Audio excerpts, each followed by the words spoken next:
Good evening and welcome to speed news. నేను రమణ. నేను Sirisagar. BRS పై ముఖ్యమంత్రి రేవంత్ రెడ్డి మరోసారి రెచ్చిపోయారు. నాగర్ కర్నూలు జిల్లా పెంట్లవెల్లి మండలం జెట్ప్రోల్లో పర్యటించిన సందర్భంగా మాట్లాడుతూ పాలమూరు జిల్లా అంటేనే కల్వకుంట్ల కుటుంబానికి చిన్న చూపు అని మండిపడ్డారు. అలాంటి కేసీఆర్ కు ఒకనారు పాలమూరు బిడ్డలే రాజకీయ భిక్ష పెట్టారని మర్చిపోయారని సీరియస్ అయ్యారు. వాల్మీకులను ఎస్టీ జాబితాలో చేర్పిస్తామని హామీ ఇచ్చి కేసీఆర్ విస్మరించారని అన్నారు. ఇప్పుడు పాలమూరు బిడ్డే రాష్ట్రానికి ముఖ్యమంత్రిగా ఉన్నాడని, జిల్లాను అన్ని విధాలుగా అభివృద్ధి చేసే బాధ్యత తనదే అని రేవంత్ రెడ్డి భరోసా ఇచ్చారు. ముఖ్యంగా కొల్లాపూర్ కు ప్రభుత్వం అండగా ఉంటుందని చెప్పారు. ఉమ్మడి మహబూబ్ నగర్ లోని 14 అసెంబ్లీ స్థానాల్లో 12 గెలిచాం, ఇంకో 2 కూడా గెలిచి ఉంటే పరిస్థితి వేరేలా ఉండేదన్నారు. మాదిగ కులాల వర్గీకరణ చేసేందుకు కేసీఆర్ తట్టుకోలేకపోతున్నారని అన్నారు. కేసీఆర్ మనవడితో పాటు మాదిగల పిల్లలు కూడా మెడిసిన్ చదువుతుంటే ఓర్వలేకపోతున్నారని ఘాట్ వ్యాఖ్యలు చేశారు. తెలంగాణ సీఎం రేవంత్ రెడ్డి కేబినెట్ కు పంపించిన పంచాయతీరాజ్ సవరణ ఆర్డినెన్స్ ను గవర్నర్ కార్యాలయం స్టడీ చేస్తోంది. గవర్నర్ విష్ణుదేవ్ శర్మ అధికారులు న్యాయ నిపుణులతో అధ్యయనం చేస్తున్నట్లుగా తెలుస్తోంది. 1-2 రోజుల్లో గవర్నర్ కార్యాలయం నుంచి ఏదో ఒక నిర్ణయం కూడా వెలువడే అవకాశం ఉన్నట్లుగా సమాచారం. బీసీలకు 42% రిజర్వేషన్స్ కోసం పంపిన ఆర్డినెన్స్ ను ఆమోదించడమా లేక తిరస్కరించడమా, రాజ్యాంగ పరిశీలన కోసం పంపించడమా, ఈ ఆప్షన్లలో ఏదో ఒక నిర్ణయం వెలువడే అవకాశం ఉందనే విశ్లేషణలు వినవస్తున్నాయి. వరంగల్ రైల్ మ్యానుఫ్యాక్చర్ యూనిట్ పనులు 70% పూర్తయ్యాయని కేంద్ర మంత్రి కిషన్ రెడ్డి తెలిపారు. రైల్వే శాఖ మంత్రి అశ్విని వైష్ణవ్ శనివారం స్వయంగా పనులు పర్యవేక్షిస్తారని చెప్పారు. ఈ పరిశ్రమను ప్రధాని మోడీ తెలంగాణకి ఇచ్చారని చెప్పారు. గతంలో బీఆర్ఎస్ పాలకులు దీనిని కోచ్లు కడిగే పరిశ్రమ అని ఎద్దేవా చేశారని గుర్తు చేశారు. తెలంగాణలో 2వ అతిపెద్ద పట్టణంగా వరంగల్ అభివృద్ధికి రాష్ట్ర ప్రభుత్వం చర్యలు తీసుకోవడం లేదని విమర్శించారు. వరంగల్ ఎయిర్పోర్ట్ కోసం బీఆర్ఎస్ ప్రభుత్వానికి తాను లేఖలు రాసినా పట్టించుకోలేదన్నారు. ఏపీలో వైజాగ్, తిరుపతి, కడప, కర్నూలుతో పాటు పలు ఎయిర్పోర్ట్లు ఉన్నాయని, తెలంగాణలో ఒకే ఒక్క ఎయిర్పోర్ట్ ఉందని చెప్పారు. వరంగల్ ఎయిర్పోర్టు భూసేకరణ పనులు పూర్తి చేయాలని రాష్ట్ర ప్రభుత్వాన్ని కోరారు. కచ్ హైదరాబాద్ రైల్ వేయడానికి చర్యలు తీసుకుంటామని చెప్పారు. ఎంఎంటీఎస్ సెకండ్ ఫేజ్ పనుల్లో రాష్ట్ర ప్రభుత్వం ఇచ్చిన మాట తప్పినా కేంద్రమే నిధులు ఇచ్చి పూర్తి చేసేలా చర్యలు తీసుకుందని చెప్పారు. యాదగిరిగుట్ట వరకు ఎంఎంటీఎస్ పొడిగింపునకు 330 కోట్ల రూపాయలతో చర్యలు తీసుకుంటున్నామని చెప్పారు. భద్రాద్రి కొత్తగూడెం జిల్లా బూర్గంపాడు మండల మార్కెట్ యార్డులో ఏర్పాటు చేసిన ఇందిరా మహిళా శక్తి సంబరాలు కార్యక్రమానికి విచ్చేసిన రెవెన్యూ, గృహ నిర్మాణ శాఖ మంత్రి పొంగులేటి శ్రీనివాసరెడ్డికి పినపాక నియోజకవర్గ మహిళలు, కాంగ్రెస్ పార్టీ నాయకులు ఘన స్వాగతం పలికారు. అనంతరం పొంగులేటి మాట్లాడుతూ కాంగ్రెస్ ప్రభుత్వం మహిళలకు పెద్దపీట వేస్తూ 1 కోటి మంది మహిళలను కోటీశ్వర్లను చేయాలనే ధ్యేయంతో ముందుకు సాగుతోందని తెలిపారు. ఇందిరమ్మ రాజ్యంలో డ్వాక్రా సంఘాలకు పావలా వడ్డీకి రుణాలిచ్చిన ఘనత కాంగ్రెస్ పార్టీదే అని ఆయన చెప్పారు. పినపాక నియోజకవర్గంలో 3,344 స్వయం సహకార సంఘాలకు వడ్డీ లేని 3,26,00,000 రూపాయల రుణాలను మంజూరు చేసినట్లు ఆయన వెల్లడించారు. అంతేకాదు బ్యాంక్ లింకేజ్ కింద 229 సంఘాలకు 19,18,00,000 రూపాయలు పంపిణీ చేశామన్నారు. 3 స్వయం సహకార సంఘాలకు బస్సులు కొనుగోలు చేసి ఆ బస్సులను ఆర్టీసీ సంస్థకు అద్దెకివ్వడం ద్వారా ఆర్టీసీ సంస్థ సంఘాలకు 2,80,000 రూపాయలు చెల్లించిందని చెప్పుకొచ్చారు. నెల్లూరు జిల్లా ఉదయగిరి నియోజకవర్గం వరికుంటపాడు మండలంలో సుపరిపాలన ముందడుగు కార్యక్రమం ఘనంగా జరిగింది. ఈ కార్యక్రమంలో ఎమ్మెల్యే కాకర్ల సురేష్, రాష్ట్ర మంత్రి ఆనం రామనారాయణ రెడ్డి పాల్గొన్నారు. వరికుంటపాడు మండలంలోని పలు గ్రామాల్లో సుపరిపాలన ముందడుగు కార్యక్రమం అట్టహాసంగా సాగింది. ముందుగా మంత్రి ఆనం రామనారాయణ రెడ్డి సహోదరులు, మాజీ ఏఎంసీ చైర్మన్ నాగిరెడ్డి నివాసంలో ఏర్పాటు చేసిన రిసెప్షన్ లో నేతలు పాల్గొన్నారు. అక్కడి నుంచి ఇంటింటా సుపరిపాలన కార్యక్రమంలో పాల్గొని ప్రజల సమస్యలు తెలుసుకున్నారు. ప్రజా సమస్యల పరిష్కారానికి కట్టుబడి ఉన్నామని, సుపరిపాలన కోసం అందరి భాగస్వామ్యం అవసరమని పేర్కొన్నారు. నిర్మల్ జిల్లా బాసరలో సరస్వతి అమ్మవారిని తెలంగాణ రాష్ట్ర ఐటీ శాఖ మంత్రి దుద్దిళ్ల శ్రీధర్ బాబు కుటుంబం సమేతంగా దర్శించుకుని ప్రత్యేక పూజలు నిర్వహించారు. మంత్రి అయ్యాక తొలిసారిగా వచ్చిన మంత్రి శ్రీధర్ బాబుకు ఆలయ వైదిక బృందం పూర్ణ కుంభంతో స్వాగతం పలగ్గా ఆలయ అధికారులు, స్థానిక కాంగ్రెస్ పార్టీ నాయకులు ఘన స్వాగతం పలికారు. అనంతరం అమ్మవారి ఆలయంలో కుటుంబ సభ్యులతో కలిసి ప్రత్యేక కుంకుమార్చన పూజలను నిర్వహించారు. ఆయన సీఎం రేవంత్ రెడ్డి సమక్షంలో బీఆర్ఎస్ జడ్చర్ల మున్సిపల్ చైర్మన్ కోనేటి పుష్పలత, బీజేపీ కౌన్సిలర్లు చావా నాగరాజు లలిత, బీఆర్ఎస్ కు చెందిన గుండా రుమాదేవి కాంగ్రెస్ లో చేరారు. ఈ కార్యక్రమంలో జడ్చర్ల ఎమ్మెల్యే అనిరుద్ రెడ్డి తదితరులు పాల్గొన్నారు. హన్మకొండ జిల్లా హుస్నాబాద్ నియోజకవర్గంలో అభివృద్ధి పనులకు మంత్రి పొన్నం ప్రభాకర్ శంకుస్థాపనలు చేశారు. కలెక్టర్ స్నేహ శబరీష్ తో కలిసి భీమదేవరపల్లి, ఎలుకతుర్తి మండలాల్లో పలు కార్యక్రమాల్లో పాల్గొన్నారు. కొత్తకొండ, నారాయణగిరి, ములకనూరు, కొత్తపల్లి రహదారులకు శంకుస్థాపనలు చేసి ములకనూరులో ఓపెన్ జిమ్ ఒకటి ప్రారంభించారు. ఇక వన మహోత్సవంలో పాల్గొని మొక్కలు నాటారు. అదే గ్రామంలో రేషన్ కార్డులు, కళ్యాణ లక్ష్మి, సీఎంఆర్ఎఫ్ చెక్కులు, ఇళ్ల పట్టాల పంపిణీ చేశారు. ఎల్కతుర్తిలో శివాలయం, పంచాయతీ, అంగన్వాడీ భవనాలకు భూమి పూజలు చేశారు. సీసీ రోడ్లకు శంకుస్థాపనలు చేసి దామెర గ్రామంలో అంబేద్కర్ విగ్రహాన్ని ఆవిష్కరించారు. సాయి గార్డెన్స్ లో లబ్ధిదారులకు చెక్కులు, సామాగ్రిని పంపిణీ చేశారు. ఆయన ప్లాస్టిక్ వినియోగంపై నివారణ చర్యలు చేపడుతున్నామని, 49 హోటళ్లకు 4900 స్టీల్ గ్లాసులు పంపిణీ చేశామని చెప్పారు. గుంటూరు జిల్లా తాడేపల్లిలో కమర్షియల్ ట్యాక్స్ డిపార్ట్మెంట్ ఆధ్వర్యంలో రెవెన్యూ సదస్సు నిర్వహించారు. ట్రైనింగ్ ప్రోగ్రామ్ కు ముఖ్య అతిథులుగా ఆర్థిక శాఖ మంత్రి Payyavula Keshav, joint collectors, deputy కలెక్టర్లు హాజరయ్యారు. అనంతరం చీఫ్ కమర్షియల్ ట్యాక్స్ ఆఫీసర్ బాబు ఆధ్వర్యంలో ట్రైనింగ్ నిర్వహించారు. ఇక ములుగు జిల్లా గోవిందరావుపేట మండలం చల్వాయి గ్రామంలో నూతన రేషన్ కార్డులను మంత్రి సీతక్క పంపిణీ చేశారు. గత బీఆర్ఎస్ పార్టీ 10 ఏళ్ల పాలనలో ఒక్క రేషన్ కార్డు అయినా ఇచ్చిందా అంటూ మంత్రి సీతక్క ప్రశ్నించారు. రేషన్ కార్డు పేదోడు కుటుంబానికి భరోసా కల్పిస్తుందని చెప్పారు. పేదవారి సంక్షేమం కోసమే ఇందిరమ్మ ప్రభుత్వం పనిచేస్తుందని ఆమె చెప్పారు.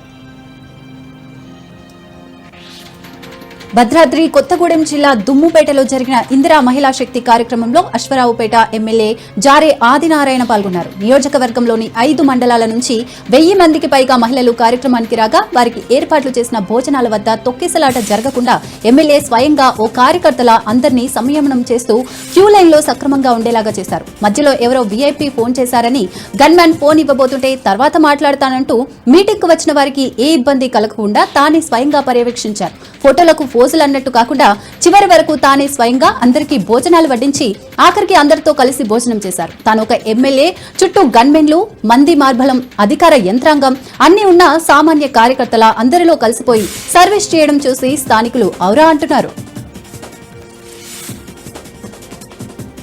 చిత్తూరు జిల్లాలో లేచిపోతున్న ప్రేమ జంటకు రొంపిచెర్ల పోలీసులు వివాహం చేశారు. రొంపిచెర్ల వద్ద పోలీసులు వాహన తనిఖీలు నిర్వహిస్తుండగా ప్రేమ జంట పట్టుబడింది. ఈ జంట వివరాలు అడగడంతో వివరాలు చెప్పేందుకు నిరాకరించింది. తాము ప్రేమించుకుంటున్నామని వాళ్లు తెలిపారు. తమ కుటుంబ సభ్యుల నుంచి ప్రాణహాని ఉందని ఆ ప్రేమ జంట పోలీసులకు వెల్లడించింది. ఇద్దరు మేజర్లు కావడంతో వారిని రొంపిచెర్ల పోలీస్ స్టేషన్కు తీసుకెళ్లి సిఐ సూర్యనారాయణ, ఎస్ఐ సుబ్బారెడ్డి సిబ్బందితో కలిసి పెళ్లి జరిపించారు. దీంతో పోలీసుల సమక్షంలో అన్నమయ్య జిల్లా మహల్రాజ్ పల్లికి చెందినటువంటి జి వంశీ, నందిని ఒక్కటయ్యారు. అత్యాధునిక వైద్య పరికరాలను తిరుపతి స్విమ్స్ కు ఇండియన్ ఆయిల్ కార్పొరేషన్ అందించింది. స్విమ్స్ చరిత్రలోనే మొట్టమొదటిసారి భారీ విరాళం అందించింది. సామాజిక బాధ్యతగా అత్యాధునిక వైద్య పరికరాలను ఇండియన్ ఆయిల్ కార్పొరేషన్ సంస్థ అందించింది. 14 కోట్ల రూపాయల విలువ చేసే టెస్లా ఎంఆర్ ఐ స్కాన్, 8 కోట్ల విలువ చేసే 4T CT simulator system radiotherapy machine అందజేసింది.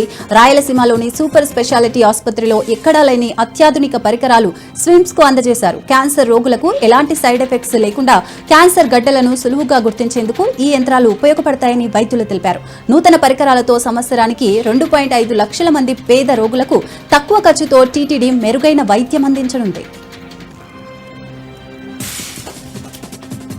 విధి ఆడిన వింత నాటకంలో సంతోషంగా ఉంటున్న కుటుంబంలో పెను విషాదం నెలకొంది. మహబూబాబాద్ జిల్లా డోర్నకల్ మండలం ములకలపల్లి గ్రామానికి చెందిన గెడ్డం శరణ్ మరణంతో ఇద్దరి కుమార్తెలు హర్షిత, అనుష జీవితాలు ప్రభావితమయ్యాయి. నిరుపేద కుటుంబానికి చెందిన గెడ్డం శరణ్ కష్టం చేసి హర్షిత, అనూషలను గారాబంగా చూసుకునేవాడు. అనారోగ్యంతో శరణ్ మృతి చెందడంతో చిన్నారులు తండ్రి ప్రేమకు దూరం కావడమే కాకుండా పేదరికంలోకి నెట్టబడ్డారు. తండ్రి శరణ్ అంత్యక్రియలు గ్రామస్తుల సహకారంతో పూర్తి చేశారు. ఇక ఈ చిన్నారులకు ఉండడానికి సరైన ఇల్లు లేక, తినడానికి సరైన తిండి లేక అలమటిస్తున్నారు. దాతలు ముందుకొచ్చి సహాయం చేస్తే తండ్రి శరణ్ కర్మలు చేస్తామని దాతలు సాయం కోసం చిన్నారులంతా ఎదురు చూస్తున్నారు. ఇక చిన్నారులు హర్షిత, అనూషలు మంచి మనసున్న వారు హక్కును చేర్చుకుని ఆదుకోవాలంటూ గ్రామస్తులు వేడుకుంటున్నారు. జనగామ జిల్లాకు జాతీయ స్థాయి గుర్తింపు లభించింది. జాతీయ అభ్యసన సామర్థ్యాల్లో జనగామకు 50వ స్థానం దక్కింది. రాష్ట్రీయ సర్వేక్షణ పేరుతో 781 జిల్లాల సర్వే నిర్వహించగా తెలుగు రాష్ట్రాల నుంచి జనగామకు మాత్రమే ఈ గుర్తింపు లభించింది. జనగామ జిల్లా గుర్తింపుపై కలెక్టర్ రిజ్వాన్ బాషా షేక్ హర్షం వ్యక్తం చేశారు. కలెక్టర్ రిజ్వాన్ బాషా షేక్ స్కూళ్లపై ప్రత్యేక దృష్టి పెట్టడం వల్లనే గుర్తింపు వచ్చిందని ప్రజలు సంతోషం వ్యక్తం చేస్తున్నారు. తన కుమార్తె వివాహ పత్రికను రాహుల్ గాంధీకి అందజేసి పెళ్లికి ఆహ్వానించానని టీపీసీసీ వర్కింగ్ ప్రెసిడెంట్ జగ్గారెడ్డి తెలిపారు. గాంధీ భవన్లో ఆయన మీడియాతో మాట్లాడారు. 10 ఏళ్ల కేసీఆర్ పాలనలో రాష్ట్రం పరిస్థితి అందరికీ తెలుసని, అందుకే ప్రజలు కాంగ్రెస్కి అధికారం ఇచ్చారని చెప్పారు. 10 ఏళ్లు కేసీఆర్ ప్రజల్లో లేరని, కనీసం సెక్రటేరియట్కి కూడా రాలేదని చెప్పారు. రాష్ట్రాభివృద్ధి కోసం ప్రధాని ఎప్పుడు కలవలేదని గుర్తు చేశారు. 10 ఏళ్లు కేసీఆర్ కుటుంబం రాజభోగాలు అనుభవించి అధికారం పోయేసరికి షాక్లో ఉన్నారంటూ విమర్శించారు. ఢిల్లీకి వెళ్లి రాష్ట్రానికి రావాల్సిన నిధులు ఇవ్వాలని తమ ప్రభుత్వం కేంద్రాన్ని కోరుతోందని, సీఎం రేవంత్ రెడ్డి రాష్ట్ర మంత్రులు వెళ్లి కేంద్ర మంత్రులను తరచుగా కలుస్తున్నారని చెప్పారు. ఇవన్నీ బీఆర్ఎస్ వాళ్లకు కనిపించడం లేదా అంటూ విమర్శించారు ఆయన. సికింద్రాబాద్ ఉజ్జయిని మహంకాళి బోనాల జాతర తర్వాత అత్యంత వైభవంగా జరిగే జాతర మారేడ్పల్లిలోని మైసమ్మ తల్లి బోనాల జాతర అని చెప్పడంలో ఎటువంటి అతిశయోక్తి లేదు. ఈ సంవత్సరం అత్యంత వైభవంగా జరపడానికి ఏర్పాట్లు జరుగుతున్నాయి. అందులో భాగంగా ఇప్పటికే విద్యుత్ కాంతులతో ఏర్పాటు చేసిన దేవతా మూర్తులు, సెట్టింగులు చూపరులను విశేషంగా ఆకట్టుకుంటున్నాయి. పరిసర ప్రాంతాలన్నీ విద్యుత్ కాంతులతో విరచిల్లుతున్నాయి. 2 రోజుల పాటు శ్రీకృష్ణ యాదవ్ అలియాస్ గొల్లకిట్టు ఆధ్వర్యంలో జరిగే ఉత్సవాలకు వేలాదిగా ప్రజలు తరలివస్తున్నారు. దీంతో ఎటువంటి అవాంఛనీయ ఘటనలు జరగకుండా డీసీపీ సాధన రష్మి ఆదేశాలతో అధిక సంఖ్యలో పోలీస్ సిబ్బందిని మోహరించి ఎప్పటికప్పుడు పరిస్థితులను సమీక్షించనున్నట్లు మారేడ్పల్లి ఇన్స్పెక్టర్ వెంకటేష్ నోముల వెల్లడించారు. తెలంగాణలో 3 రోజుల పాటు భారీ వర్షాలు కురిసే అవకాశం ఉంది. హైదరాబాద్ వాతావరణ కేంద్రం తాజా బులెటిన్ ప్రకారం చూస్తే రాష్ట్రంలో తేలికపాటి నుంచి ఒక మోస్తరు వర్షాలు పడొచ్చు. నల్గొండ, సూర్యాపేట్, మహబూబాబాద్, వరంగల్, హన్మకొండ, యాదాద్రి భువనగిరి, నాగర్ కర్నూలు జిల్లాల్లో భారీ వర్షాలు పడే అవకాశం కనిపిస్తోంది. ఇక మరికొన్ని జిల్లాల్లో అయితే ఉరుములు, మెరుపులతో కూడిన వర్షాలు కూడా పడే ఛాన్స్ ఉంది. బలమైన ఉపరితల గాలులు వీచే అవకాశం ఉంది. దీంతో ఎల్లో హెచ్చరికలు జారీ అయ్యాయి. రాజన్న సిరిసిల్ల జిల్లాలో గత నెల 16న ప్రారంభమైన దేవాలయం నుండి బ్రిడ్జ్ వరకు రోడ్ల విస్తరణ పనులకు మోక్షం లభించినట్లయింది. ఇంతకుముందు 150 మంది ఇళ్లను కూల్చివేయగా నేడు మరో 80 మందికి సంబంధించిన ఇళ్లను కూల్చేశారు. 243 మంది నిరాశ్రయులకు గాను 78 మంది మినహా అందరూ చెక్కులను తీసుకోగా 84 మంది కోర్టును ఆశ్రయించగా 4 మినహా మిగతా అందరి కోర్టుకు స్టే వేకెట్ అయింది. దీంతో మున్సిపల్, రెవెన్యూ, పోలీసుల బందోబస్తు మధ్య కూల్చివేత పనులు కొనసాగుతున్నాయి. అయితే వేణుగోపాలస్వామి దేవాలయం దగ్గరలో ఓ దుకాణి యజమాని తనకు గడువు కావాలని కోరగా అధికారులు మాత్రం సమయం ఇవ్వకపోవడంతో కొద్దిసేపు వాగ్వాదం జరిగింది. పోలీసులు అతన్ని బలవంతంగా పక్కకు జరిపి కూల్చివేత కొనసాగించారు. మొత్తానికి 6 దుకాణాలు తప్ప మిగతా వాటిని కూల్చివేయగా 4 దుకాణాలకు సంబంధించి ఈ నెల 23న తీర్పు రానుంది. కామారెడ్డి జిల్లా కలెక్టర్ ఆశీష్ సంగ్వాన్ ఆకస్మికంగా కామారెడ్డి పట్టణంలో పర్యటించి వివిధ డిపార్ట్మెంట్ల పనులను పర్యవేక్షించారు. ముందుగా కామారెడ్డి పట్టణంలో అమృత్ పథకంలో భాగంగా నిర్మిస్తోన్న పైప్ లైన్ పనులను కళాభారతి వద్ద సంబంధిత public health executive engineer, municipal commissioner, mega సంస్థ వారితో కలిసి పర్యవేక్షించి పనులు వేగవంతంగా చేయాలంటూ ఆదేశించారు. ఇక నిర్మాణంలో ఉన్న ప్రభుత్వ మెడికల్ కళాశాలకు నీటి లైన్ ఏర్పాటు చేయాలంటూ ఆదేశించారు. అనంతరం కొత్త బస్టాండ్ వద్ద గల డ్రైనేజీ పూడికెత్తీత పనులను పరిశీలించి తీసిన వ్యర్థాలను వెంటనే తొలగించి ప్రజలకు ఎటువంటి ఇబ్బందులు కలగకుండా చూడాలంటూ ఆదేశాలు జారీ చేశారు. అనంతరం ప్రభుత్వ బాలుర ఉన్నత పాఠశాలను పరిశీలించి అక్కడి సిబ్బంది, విద్యార్థుల హాజరును పరిశీలించి విద్యార్థులతో ముచ్చటించారు. అనంతరం ఆయన కొన్ని మొక్కలు నాటారు. ఏలూరు కోటదిబ్బ ప్రాంగణంలో ఉన్న ప్రభుత్వ జూనియర్ కళాశాల నుండి చాలా మంది విద్యార్థులు ఉన్నత విద్య అభ్యసించారని ఏలూరు ఎమ్మెల్యే బడేటి రాధాకృష్ణ అన్నారు. ఏలూరు కోటదెబ్బ జూనియర్ కళాశాలలో ఫస్ట్ ఇయర్ విద్యార్థులకు యూనిఫామ్ మెటీరియల్ అందించారు.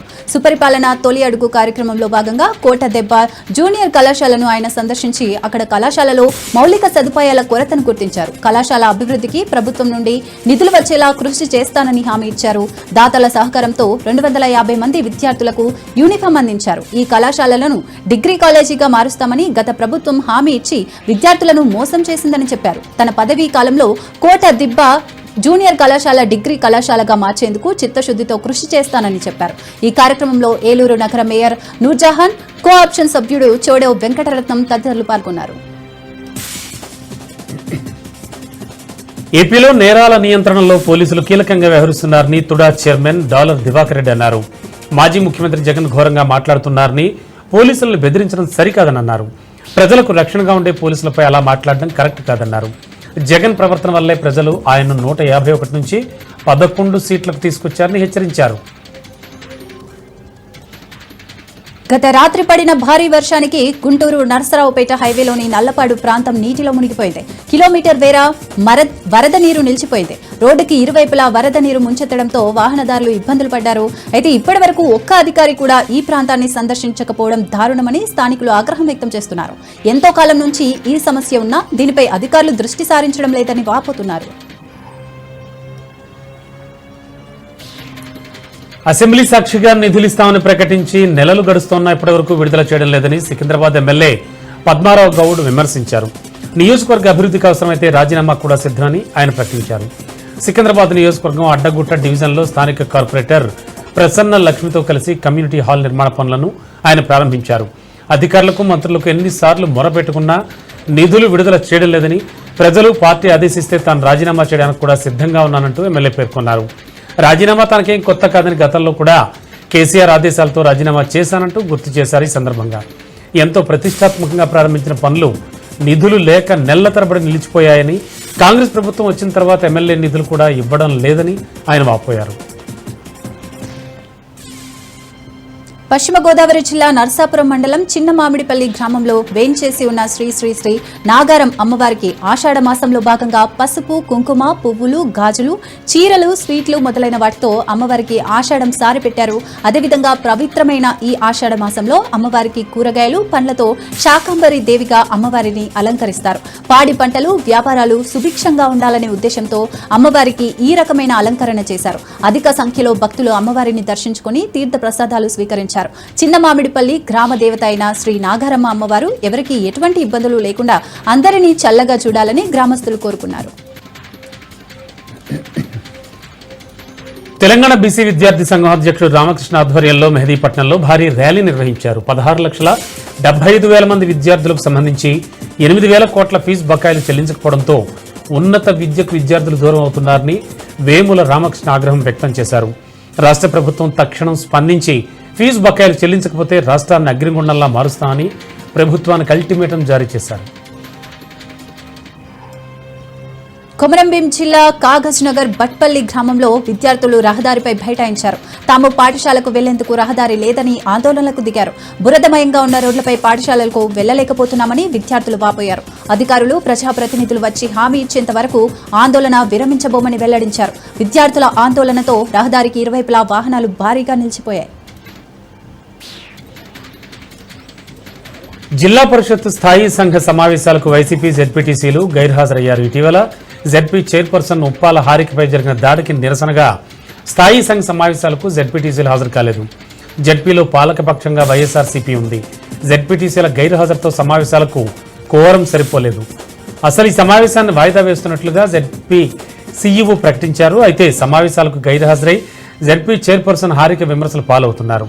ప్రజా సమస్యలపై చర్చించాల్సిన సమావేశాలకు గైర్హాజరు కావడం పట్ల సర్వత్రా విమర్శలు వెల్లువెత్తుతున్నాయి. ప్రజా సమస్యలపై జడ్పీ పాలక పక్షానికున్న చిత్తశుద్ధి ఇదేనా అంటూ పలువురు ప్రశ్నిస్తున్నారు. విద్యుత్ ఛార్జీలు వెంటనే తగ్గించాలని, స్మార్ట్ మీటర్లు అమర్చడాన్ని వెంటనే నిలిపివేయాలని డిమాండ్ చేస్తూ పిఠాపురం సిపిఐ ఆధ్వర్యంలో నిరసన తెలిపారు. కాకినాడ జిల్లా పిఠాపురం బంగారమ్మ రావి చెట్టు సెంటర్ వద్ద పిఠాపురం సిపిఐ కార్యదర్శి సాకా రామకృష్ణ నేతృత్వంలో సిపిఐ కార్యకర్తలు నిరసనకు దిగారు. పెంచిన విద్యుత్ ఛార్జీలను వెంటనే తగ్గించాలని, విద్యుత్ స్మార్ట్ మీటర్లను వెంటనే తొలగించాలని నినాదాలు చేశారు. ఈ సందర్భంగా విద్యుత్ స్మార్ట్ మీటర్ నమూనాను సాకా రామకృష్ణ ధ్వంసం చేసి నిరసన తెలియజేశారు. ఆత్మకూరు డివిజన్ పరిధిలో భారీ వర్షం పడింది. తెల్లవారుజాము నుంచి కురిసిన భారీ వర్షానికి ఎక్కడి నుంచి వచ్చాయో కానీ బెకబెకమంటూ కప్పలు కనువిందు చేశాయి. ఈ కప్పలు ఎల్లో కలర్లో ఉండడంతో చూడ్డానికి విచిత్రంగా చూపర్లను ఆకట్టుకుంటున్నాయి. వర్షాకాలం ఇలాంటి కప్పలు కనువిందు చేయడం మామూలే అని కొందరు అంటుంటే మరికొందరు మాత్రం పైనుంచి వర్షంలో నుంచి పడి ఉంటాయని అంటున్నారు. ఏది ఏమైనా పచ్చ రంగుతో ఉన్న కప్పలు చూపర్లను ఆకట్టుకుంటున్నాయి. లోకేష్ అర్ధరాత్రి కలవాల్సిన అవసరం తనకే ఉందన్నారు కేటీఆర్. కలవాలి అంటే పగలే కలుస్తాం కదా అన్నారు. లోకేష్ పక్క రాష్ట్ర మంత్రి, నాకు తమ్ముళ్ళ లాంటి వాడని తాను లోకేష్ను కలవలేదు, కలిసినా తప్పేంటి అని అడిగారు. లోకేష్ చదువుకున్న యువకుడు, మంచివాడు అన్న కేటీఆర్ తనతో మంచి సత్సంబంధాలు ఉన్నాయన్నారు. చంద్రబాబుతో జరిగిన రహస్య ఒప్పందం బయటపడడంతో డైవర్షన్ పాలిటిక్స్ చేస్తున్నారని కేటీఆర్ ఫైర్ అయ్యారు. ఇచ్చిన హామీలు అమలు చేయక కాలం వెళ్లదీస్తున్నారంటూ చెప్పుకొచ్చారు. బనకచెర్లపై మంత్రి నిమ్మల చర్చ జరిగింది అంటే రేవంత్ మాత్రం చర్చ జరగలేదని చెబుతున్నారన్నారు. కాంగ్రెస్ పాలనతో ప్రజలకు ప్రయోజనం లేదన్నారు కేటీఆర్. జనగామ జిల్లా పాలకుర్తి నియోజకవర్గంలో మాజీ మంత్రి ఎర్రబెల్లి దయాకర్ పర్యటించారు. దేవరుప్పల మాధవరం నుండి పాలకుర్తి గూడూరు వరకు ఎర్రబెల్లి పాదయాత్ర నిర్వహించారు. స్టేషన్ గన్పూర్ రిజర్వాయర్ నుంచి దేవాదుల కాలువల ద్వారా సాగునీటిని వెంటనే విడుదల చేయాలని, వానాకాలం పంటలకు దేవాదుల నీళ్ల కోసం పడిగాపులు కాస్తున్న రైతులకు భరోసాగా రైతు పాదయాత్ర నిర్వహించారు. రైతులు పంట పొలాలకు నీరు లేక ఎండిపోతున్నాయని, ప్రభుత్వం వెంటనే తాగునీటిని విడుదల చేయాలని డిమాండ్ చేశారు. అనంతరం పాదయాత్రలో పాల్గొన్న గౌడ్ ఎర్రబెల్లికి కళ్ళు అందించడంతో అక్కడే సేవించారు. టీడీపీ పొలిట్ బ్యూరో సభ్యులు సోమిరెడ్డి చంద్రమోహన్ రెడ్డి కీలక వ్యాఖ్యలు చేశారు. ఏపీలో జరిగిన లిక్కర్ స్కామ్ అంతర్జాతీయ స్థాయికి వెళ్లిపోయిందన్నారు. మోడీ పహల్గామ్ టెర్రరిస్టులపై తీసుకున్న చర్యలు చూశామన్నారు. ఈడీ అధికారులు చిన్న చిన్న వాటిపై చర్యలు తీసుకుంటారన్నారు. కానీ లిక్కర్ స్కామ్లో చాలా మంది పేదల ప్రాణాలు పోయాయన్నారు. ఢిల్లీ లిక్కర్ కేసు, కాళేశ్వరంపై ఈడీ విచారణ చేపడుతోందన్నారు. కడప నగరపాలక సంస్థకు జాతీయ స్థాయిలో 36వ స్వచ్ఛ అవార్డు రావడం ఆనందంగా ఉందని కడప ఎమ్మెల్యే మాధవిరెడ్డి స్పష్టం చేశారు.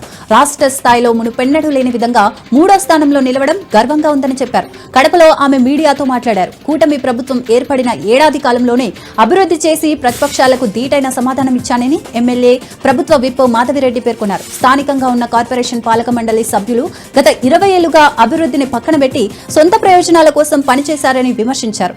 4 లక్షల టన్నుల వేస్టేజ్ ను కడపలోనే డంప్ చేసి వదిలిపెట్టారని మండిపడ్డారు. ఇప్పుడు అందుకు సంబంధించి పనులను చేపట్టేందుకు 26 కోట్ల రూపాయల నిధులను వెచ్చించి చెత్త తరలింపు కార్యక్రమం చేపట్టామని వివరించారు. రానున్న రోజుల్లో సుందరంగా కడప నగరాన్ని తీర్చిదిద్ది మొదటి స్థానానికి తెస్తామని ధీమా వ్యక్తం చేశారు. శ్రీ సత్యసాయి జిల్లా మడకశిర నుండి అక్రమంగా కర్ణాటకకు తరలిస్తున్న 430 బస్తాల బియ్యం లారీ తుమకూరు జిల్లా కర్ణాటకకు మార్గమధ్యంలో విజిలెన్స్ ఎస్ఐ జమాల్ బాషా ఆధ్వర్యంలో పట్టుకున్నారు. మెరుపు దాడి చేసి అక్రమంగా తరలిస్తున్న బియ్యాన్ని సీజ్ చేసి గోదావరికి తరలించారు. ఈ బియ్యం ఏ రేషన్ షాప్ నుండి తరలిస్తున్నారు, ఇందులో ఏ డీలర్లు భాగస్వామ్యం ఉంది అనే దానిపై విజిలెన్స్ అధికారులు కేసు నమోదు చేసుకుని దర్యాప్తు చేస్తున్నారు. అల్లూరు సీతారామరాజు జిల్లా కూనవరం మండలం చింతగండి గ్రామంలో దారుణం చోటు చేసుకుంది. కన్నపరెడ్డి అనే వ్యక్తి మద్యమత్తులో గత అర్ధరాత్రి గ్రామంలో ఉన్న అందరిపై కర్రలతో దాడి చేశాడు. ఈ క్రమంలో వాళ్ల గంగమ్మ అనే మహిళ తలపై బలంగా కొట్టడంతో అక్కడికక్కడే మృతి చెందింది. ఈ దాడిలో మృతురాలి భర్త భీమిరెడ్డికి చెయ్యి విరిగింది. ఈ ఘటన ఆలస్యంగా వెలుగు చూడడంతో విషయం తెలుసుకున్న పోలీసులు ఘటనాస్థలికి చేరుకుని దర్యాప్తు చేస్తున్నట్లు కూనవరం ఎస్ఐ లతాశ్రీ తెలిపారు. నిర్మల్ జిల్లా బైంసా నుండి మండలంలోని హజ్కుల్ గ్రామానికి వెళ్లే దారిలో 2 రోజుల క్రితం 2 స్థానికులను బెదిరించి డబ్బులు వసూలు చేసిన 2 నిందితులను అరెస్ట్ చేసినట్లు ఎస్ఐ శంకర్ తెలిపారు. ఈ నెల 15న మహారాష్ట్రకు చెందిన వినోద్, దినేష్లు జల్సాల కోసం బైంసాకు వచ్చారు. హజ్కుల్ వెళ్లే దారిలో 2 స్థానికుల వద్దకు నిందితులిద్దరికి వెళ్లి డబ్బులివ్వాలని బెదిరించారు. కారు అద్దాలు పగలగొట్టి 10,000 రూపాయల నగదును తీసుకుని పారిపోయారు. ఆ డబ్బుతో గంజాయి కొనుగోలు చేసి ఎక్కువ ధరకు అమ్ముతుండగా పట్టుకున్నట్లు పోలీసులు తెలిపారు. నిందితుల నుండి 1 కిలో 70 గ్రాముల గంజాయి, 2 సెల్ ఫోన్లు స్వాధీనం చేసుకున్నట్లు చెప్పారు. నిజామాబాద్ జిల్లా కేంద్రంలో గ్రామాభివృద్ధి కమిటీల పేరుతో ఆర్మూర్, బాల్కొండ, నిజామాబాద్ రూరల్ నియోజకవర్గాల్లో కుల వృత్తులు, ఇతర బలహీన వర్గాలపైన దాడులు, సాంఘిక బహిష్కరణలు కొనసాగుతున్నాయి. ఈ విషయంపై రాష్ట్ర మానవ హక్కుల కమిషన్లో ఇండియన్ లీగల్ ప్రొఫెషనల్స్ అసోసియేషన్ ఫిర్యాదు చేసింది. కడప జిల్లా జమ్మలమడుగు మండలంలో ఇంటర్ విద్యార్థిని వైష్ణవి మర్డర్ మిస్టరీగా మారింది. గండికోటను మరోసారి క్లూస్ టీం పరిశీలించింది. హత్యకు గురైన వైష్ణవి చెవికమ్మ కోసం వెతుకులాడారు. చెవికమ్మ పోగొట్టుకున్న చోటే హత్య జరిగి ఉంటుందని పోలీసులు భావిస్తున్నారు. వైష్ణవి తల్లిదండ్రులైన దస్తగిరమ్మ, కొండయ్య, మరో 2 సోదరులు కొండయ్య అలియాస్ పిల్ల కొండయ్య, సురేంద్రలను పోలీసులు విచారించి వదిలేశారు. ప్రస్తుతం ఎర్రగుంట్ల మండలం హనుమనగుత్తిలో వైష్ణవి కుటుంబ సభ్యులున్నారు. Proddatur, Jammalamadugu sub division police అధికారులు, ఇతర టీంలు అక్కడే ఉన్నాయి. మిస్టరీ వీడేందుకు మరికొంత సమయం పట్టే అవకాశం ఉందని తెలుస్తోంది. నిజామాబాద్ జిల్లా ఆర్మూర్ పట్టణంలోని రాజారాం నగర్ కాలనీలో నివసించే నీరుగంటి శశికళ పూసలు బట్టలు అమ్ముకుంటూ కుటుంబాన్ని పోషించుకుంటోంది. మృతురాలి భర్త కొన్ని సంవత్సరాల క్రితమే మరణించాడు. అయితే అదే కాలనీకి చెందిన గంధం శ్రీనివాస్ వద్ద 15 నెలల క్రితం కొడుకు అవసర నిమిత్తం 15,000 రూపాయలు అప్పుగా తీసుకుంది. వాటికి నెల నెల వడ్డీ కూడా కడుతోంది. ఇంకా డబ్బులు కట్టాలని శశికళపై శ్రీనివాస్ ఒత్తిడి చేశాడు. డబ్బులు లేవని చెప్పడంతో తన ఇంట్లో ఆమెతో రోజు పనులు చేయించుకుంటున్నాడు. గత 4 రోజులుగా ఆమెపై డబ్బులు ఇవ్వాలని ఒత్తిడి పెంచాడు. డబ్బులు ఇవ్వకపోతే చచ్చిపోవాలని శశికళను ప్రేరేపించాడు. దీంతో శ్రీనివాస్ ఒత్తిడి భరించలేక శశికళ ఇంట్లో చీరతోరేసుకుని మృతి చెందింది. తన తల్లి మృతికి గంధం శ్రీనివాస్ వేధింపులకు కారణమని మృతురాలి కొడుకు యోగేశ్వర్ పోలీసులకు ఫిర్యాదు చేయడంతో శ్రీనివాస్పై కేసు నమోదు చేసి దర్యాప్తు చేస్తున్నట్లు సిఐ సత్యనారాయణ గౌడ్ తెలిపారు. కృష్ణా జిల్లా కంకిపాడు మండలం మంతెనలో వృద్ధురాలు హత్య కేసును పోలీసులు ఛేదించారు. ఈ నెల 13న స్వర్ణకుమారిని భవానీ ప్రసాద్ హత్య చేశారు. ఇంటిలో ఎవరూ లేని సమయంలో కత్తితో మెడ కోసి చార్జర్ వైరుతో మెడకు బిగించి హత్య చేశాడు. అనంతరం ఆమెపై ఉన్న 47 గ్రాముల గొలుసును చోరీ చేశాడు. అదే గ్రామంలో భవానీ ప్రసాద్ టైల్స్ వేసే పని చేస్తుంటాడు. నిందితుడిని పోలీసులు అరెస్ట్ చేసి కోర్టులో హాజరుపరిచినట్లు పోలీసులు తెలిపారు. చిత్తూరు జిల్లా కుప్పం మండలం డి అగ్రహారం గ్రామానికి చెందిన ఇంద్రజ అనుమానాస్పద స్థితిలో ఉరివేసుకుని మృతి చెందింది. మృతురాలు 8 నెలల గర్భవతి. ఆమెను గ్రామానికి చెందిన సతీష్ హతమార్చాడంటూ మృతురాలి బంధువులు కుప్పం అర్బన్ పోలీస్ స్టేషన్ ఎదుట రోడ్డుపై బైఠాయించి నిరసన తెలిపారు. తమ బిడ్డ మరణానికి కారణమైన నిందితుడిని కఠినంగా శిక్షించాలని డిమాండ్ చేశారు. కేసును విచారించి న్యాయం జరిగేలా చూస్తామని పోలీసులు హామీ ఇవ్వడంతో మృతురాలి బంధువులు నిరసన విరమించారు.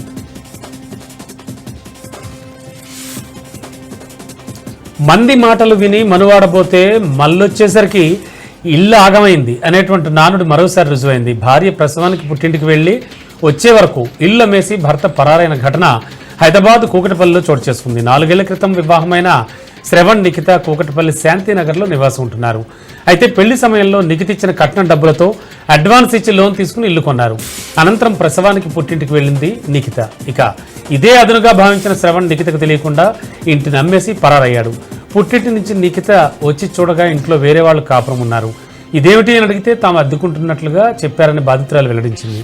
అయితే ఓనర్ని రమ్మని అడిగితే రావట్లేదని కూకట్పల్లి పోలీసులకు ఫిర్యాదు చేశారు.